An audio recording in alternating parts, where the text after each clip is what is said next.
दोस्तों, अभिवादन स्वीकार करें।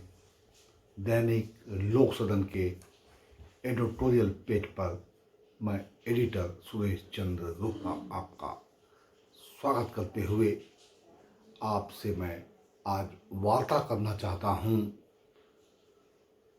जो आज का सबसे बड़ा ब्लास्ट बना हुआ है देश में, दुनिया में, चुनावी चंदे, इलेक्टोरल बॉन्ड को लेकर के सुप्रीम कोर्ट की दस्तक और जो हालात बन रहे हैं कि चारों तरफ एक रहस्यमयी खामोशी छाई हुई है।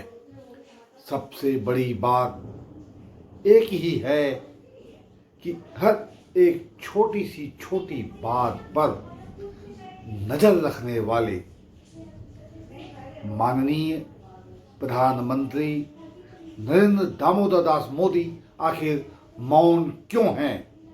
इसके पीछे की सोच अगर आप थोड़ा सा चिंतन करें तो हम समझते हैं कि आईने की तरह साफ हो जाएगा। क्योंकि जब यह कानून बना चुनावी चंदे को लेकर के, तो उसका सबसे बड़ा अहम उसमें जो एक ताला लगा हुआ था वह यह था कि पारदर्शिता से दूर इस कानून को कोई भेद नहीं सकता।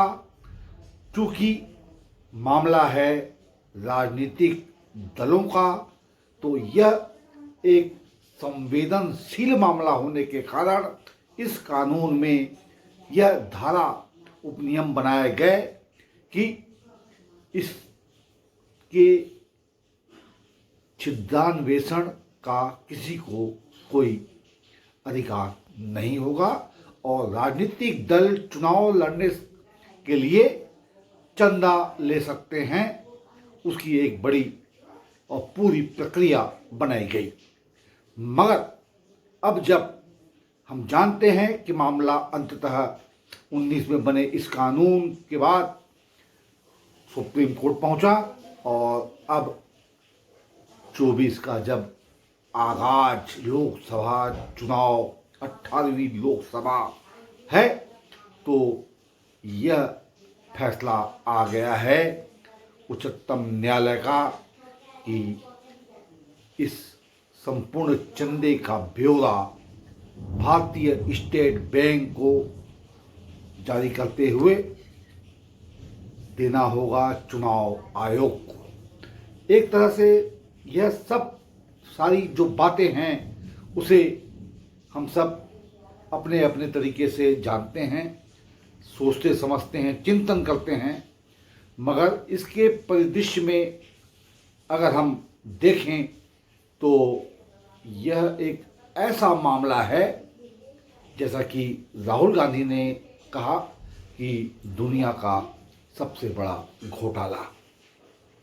यह निसंदेह अपने आप में एक बड़ी घटना है कि भारत जैसे लोकतांत्रिक राष्ट्र में पारदर्शिता को ताक पे रखते हुए यह कानून बना दिया जाना कि आप इस संदर्भ में कोई सवाल नहीं कर सकते, अपने आप में लोकतंत्र पर प्रश्न है।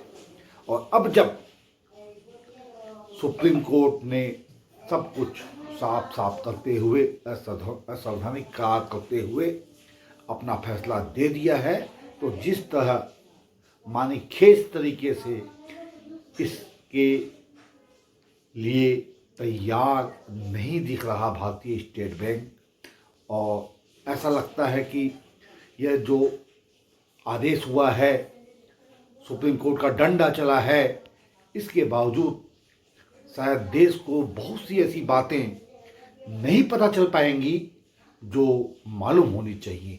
अगर देश में लोकतंत्र है तो हमें यह अधिकार है कि हर एक बात को हम बड़ी बारीकी से समझ सकें, देख सकें। मगर ऐसा माहौल आज देश में नहीं है और सबसे बड़ी बात तो एक ही है, इतने बड़े फैसले, जी हाँ, असंवैधानिक करार दिए जाने के बाद एक देश की चुनी हुई सरकार नरेंद्र दामोदर दास मोदी की 19 में आती है और यह चुनावी चंदे का ये कानून बनाती है, और उसके बाद 5 सालों में 11,000 करोड़ से अधिक का चंदा विभिन्न उद्योगपति देते हैं। और फिर जब यह असंवैधानिक हो जाता है यह कानून, तो उसके बाद प्रधानमंत्री के रूप में नरेंद्र मोदी का मौन व्रत धारण कर लेना अपने आप में अनेक अनेक सहज सवालों को खड़ा करता है, जिसका जवाब शायद हमारे पास नहीं है। दोस्तों, यह मसला अपने आप में आज ज्वलंत बना हुआ है और आने वाले समय में चुनाव में भी इसका असर साफ साफ दिखाई देगा, क्योंकि यह मुद्दा एक भयावह अग्नि पावक की तरह बन जाएगा और इसका परिणाम बहुत ही भयावह हो सकता है लोकसभा चुनावों के मद्देनजर। मतलब यह कि अब चुनाव एक तरफा नरेंद्र मोदी के तरफ नहीं रह गया है और अब विपक्ष भी एक बड़ी तलवार लेकर के सामने है। ऐसे में 18वीं लोकसभा का यह जो समर है, निसंदेह बेहद रोमांचक होता चला जा रहा है। ऐसे में हम आने वाले समय में इस पर और भी अंदर खाने जो आज हवाएं चल रही हैं, जो बातें उठ रही हैं, बादल उमड़ घुमड़ रहे हैं, उस पर हम आपको जानकारी देने का प्रयास करेंगे, बुलेटिन बनाएंगे। आपसे अब अंतिम में यही विनम्र निवेदन है कि अगर यह बुलेटिन आपको जरा भी पसंद आया हो तो कृपया इसे आप लाइक कर दें और चैनल को सब्सक्राइब कर दें। धन्यवाद के साथ।